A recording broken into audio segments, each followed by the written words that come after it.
What is up, YouTube? What is up? Welcome back. I'm the Pew Black Belt, aka Mr. X. And today we got a new gun review today.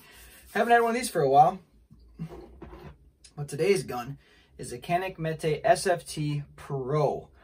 I'm pretty excited for this one. I wasn't too sure. This wasn't like on my radar. But then when I went to the gun shop and I saw this on the shelf, put it in my hands, it's like, yes sir, I like this gun. So I picked it up and now get to do a full gun review for y'all. So let's get to it. But before we get to it, the best way to stay in contact, ask questions, and just be a part of the family is hit that subscribe button down below. So hit that subscribe button, join the so we can all be two-way strong together, and so you can see future and current videos. And if you think I did a good job on this video, please give me a thumbs up. All right, it's the best way to support the channel. Let's get to it. Let's dive in and take a deeper look at the CANIK METE SFT PRO. Alrighty, I can see the gun is unloaded. Quickly, I just want to go over the things that you get with this gun. Gonna be really quick. Most of you that are watching this video, I guarantee you already have another CANIK. So I'll make this quick and easy for you. So what you're gonna get that's different, not much. You're still gonna get the toolkit, the little CANIK gun toolkit. You're gonna get a wrench for your threaded barrel protector, so you can take it on and off. You have to take it on and off to clean the gun. So you'll see that towards the end of the video here. I'll show you how to break down the gun and clean it. And then you get the couple different size back straps, which I recommend you size up your gun for you, and you get the push pin to clean your gun, okay? If you are new to Caniks, I recommend 100% you take the time, read the owner's manual. This is a very nice detailed owner's manual. Very impressive. Canik did a really good job, and I recommend you take a look and just read this owner's manual. Some owner's manuals just really suck. So it's nice when a company actually takes the time to make a decent owner's manual. You still get the standard CANIK holster on this one. You don't get the rival style holster, which is like more set up for competition. This one is ambidextrous. You can go inside the waistband or outside the waistband. I don't recommend you waste your time even trying to. This is not comfortable for inside the waistband. You're gonna want to get a different style holster for inside the waistband, but this works okay for outside the waistband. Yeah, not a bad holster for that. It's just not great.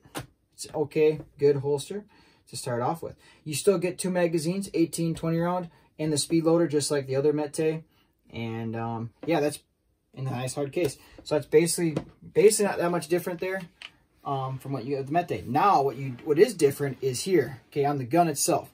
Okay, this is the Pro Series, and what you get with the Pro Series versus the regular METE SFT is you're going to get these slide cuts, okay? And then you also get the Rival style gripping here, which is, it's not super aggressive like the Rival, but it is noticeably better than the other METE Series handguns, okay? It does have a cool stylish look to it, which is pretty cool if you do want a little more style and a little more flair. You get that fluted barrel with the threaded, it's fluted threaded barrel. Put your comp, or you put your suppressors on there. Okay, another thing you get with this is you get the CANIK Rival trigger. Very awesome trigger, which I'll show you that real quick here. There's the firing pin wall. Nice clean break. The reset's quick, so don't blink. There it is. See, that's how quick. If you're unfamiliar with the CANIK triggers, these triggers, you just don't replace them. The other thing that's different about this gun versus other METE is right here, the mag release. This comes with 3 different sizes here. The tip, this end here, this little button. You unscrew that, and you can do small, medium, or large, whatever you prefer. Pretty cool option there. The other thing that is different is the front sight on here. You can see that is like a glow-in-the-dark sight. Pretty cool. It is really nice. It does glow in the dark. I've already tested it. It absorbs some light during the day, and then that little tritium that's inside there, it just pops. Very impressive. To be honest, I don't know how much it costs CANIK to put these on here, but I recommend that they put them on every single gun they sell. But yeah, you still got the firing pin indicator here showing that the firing pin's in the ready position, and you still have, which I'm not a big fan of, this indicator here showing that if there's a round in the chamber, this will raise up if there's a round in the chamber, which I'm not a huge fan of. I'd rather have nothing, or maybe just a little tiny opening. You can just look, but I'm a press check guy, so I don't need that little indicator there. But I guess it's nice for anybody that likes it. You do have a visual and a feeling way. If it's dark out, you can feel that it's in, that there's a round in the chamber. You just put your hand on top there. So, I mean, that is kind of a positive part about it. It does have the same options for optics here. It takes the micro red dots here. You get a couple optic plates for the micro red dots. So there's a few options there. I had this Ride-On just laying around. Not a huge fan of this Ride-On. I don't like that it has a photo eye that controls the red dot brightness. I'd like something I can just interchange on the button. So I'm probably gonna end up getting me a Hollow Sun and swap it on here. But the Ride-On's okay. It's pretty cheap.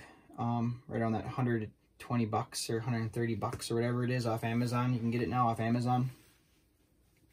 But yeah, if you're unfamiliar with the Caniks 2, this comes with the flared mag well. Those are really easy to put on. There's going to be a little screw inside your toolkit, and then you just slide the mag well on and put the screw in. Bada bing, bada boom, you're done with that.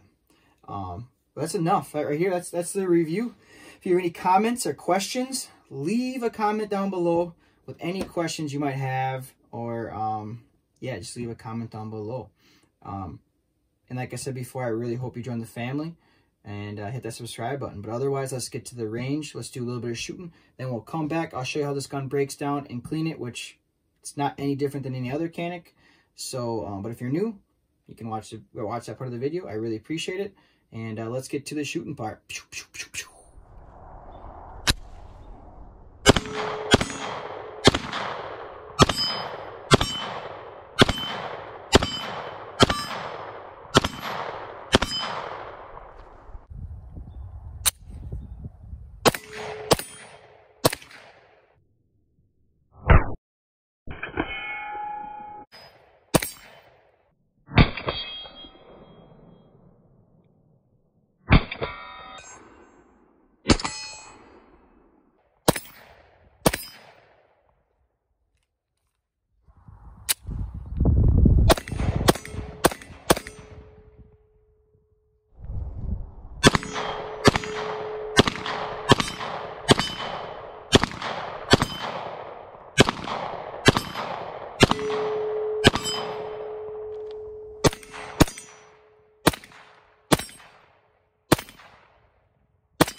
Hope you enjoyed that shooting part of the video. This gun's it was a lot of fun to shoot. I've had this gun now for a couple months. It's definitely past its break-in period. It's got to be close to almost 500 rounds. Not quite there yet, but yeah, it shoots really, really good. I didn't have the issues like I had with the other Caniks that I had, but not saying that you can't have those same issues with the stovepiping. So if you need to do that break-in period, like I have a video at my homepage, just go check out my homepage if you are having some stovepiping issues. But yeah, so let's get to the cleaning part of the video. So this is what I like to use. I like to use these kits too for certain guns. But otherwise, my favorite thing to use is a barrel ream sock for cleaning the barrel. We got the Q-tips. You can also use the supplied cleaning stuff that you get from Canik. And then for those other spots on the slide, I like to use a toothbrush. Make sure you clean the toothbrush after you use it to scrub down, because it will fill up here. All you do is spray a little CLP on the toothbrush, clean up with a paper towel, and it's all clean again. So nothing to it. But yeah, I like to use Lucas oil products for cleaning and lubricating my guns. Awesome stuff. Very nice heavy duty cleaner. But let's get to the cleaning part of the video. Alrighty. So if you've already seen other Caniks, this is pretty much the exact same. Make sure your gun's free and clear. Dry fire. Slightly pull back on it. Slide it forward, and then you're just going to find that notch right there and lift up, and then there you go, you're done. To speed this process up, I've already cleaned this gun, so I'm just going to go over and touch base of how I clean the gun. So first things first, I like to put the lower to the side here, and I like to get that barrel off. So my thread protector is already loose, but otherwise you can use that supplied wrench, get that thread protector off. You have to take this off to get the barrel off. I always like to get that barrel out and sprayed to get it soaking, okay? So yeah, you just lift up, pop it out, slide it out. So I just take some CLP, spray it down the barrel, let it sit and soak, so that way it can do its magic and break down all those built up deposits, okay? Now I can take some CLP, I'll spray it in here a little bit, and I'll take that toothbrush, scrub it around to break up some of those deposits. Just make sure you get underneath the extractor. Make sure you get underneath the extractor so you can keep that nice and clean. One more quick thing. I'm going to pause the video quick and go get some. Little tip if you have a red dot on your gun. Here's the tip if you have a red dot that doesn't have a cover. Before you start cleaning, take some painter's tape and then wrap it around your optic, so that way when you're spraying it and cleaning it, it doesn't just, a bunch of oils and stuff don't just fill up around the glass and stuff. It's just a good tip for you if you're wondering. Cover your optics, so that way you don't have to clean it. Odds are you're gonna have to clean it a little bit, but it won't be as bad if you didn't. So back to this. So now you've sprayed it, you've scrubbed it down with your toothbrush. Now this is where the Q-tips come in handy here. The Q-tips I like to take and go in all those hard to reach spots with the Q-tips to clean them all out. Just go up and down the slide. I always work from the top of the slide and work your way down to the end, because there's a little hole right here, so all that extra stuff that comes out will just pop right out. So work from the front to the back, and then just keep going, and then take your paper towels, wipe it on in here, and then keep doing that until it's clean. And then just make sure you get the face right here. Make sure you scrub that down really good and get underneath that extractor like I was talking about. So once that's all clean, you can put it aside. Then you can take out your lower here, do the same thing, spray a little bit of CLP on there, take your toothbrush, scrub it around, clean it out. Just do a really good job of cleaning where everything moves. Like you can see underneath here too, some deposits will get underneath here, the trigger bar. Clean that out, and then some deposits around this area, just clean them up as best you can. Not too big of a deal. And then if you've had a lot of rounds shot, a bunch of debris and deposits will fill up inside your mag well. So you can spray some CLP in there and then take a towel and just shove it in here and just push it all out. Take your toothbrush, scrub it down there if there's some built up in there, and then just keep cleaning out your mag well. Just remember to clean out your mag well. And then also, with that being said too, if you get to that high round count, make sure you clean out the insides of your magazines, just to prevent failures in the future. Because like I was saying before, in the mag well itself, the deposits will trickle down and fill in, and then it'll build up on the inside walls of your magazines. So it's good to tear them down and clean them. And then we can clean this barrel. Okay, you're gonna take your barrel, and if you are using these barrel Riemann socks, you're going to have to spray some CLP on the front side of the bristles, on the bristles, and behind the bristles.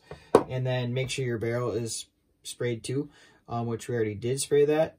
But you're going to take your barrel Riemann sock, you're going to start right here, you're going to feed that all the way through, and then you're going to pull the sock all the way through the barrel. And you just keep doing that. You look down the barrel until you see it's all nice and shiny and clean, and then you know you're good.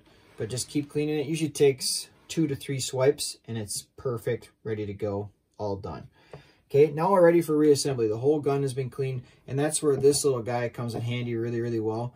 This little needle. I like to take the little needle, and I will put a dab on each spot where it moves.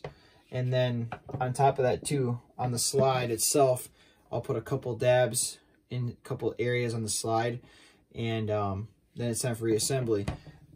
But on the barrel too, I like to put a little dab of oil on the right here where it meets, because this is where the barrel and the slide meet together right here. It's a big spot to help with excessive wear. Just throw a little bit of oil there. And then I also throw a couple little drops on the barrel itself and just kind of like lightly wipe it around.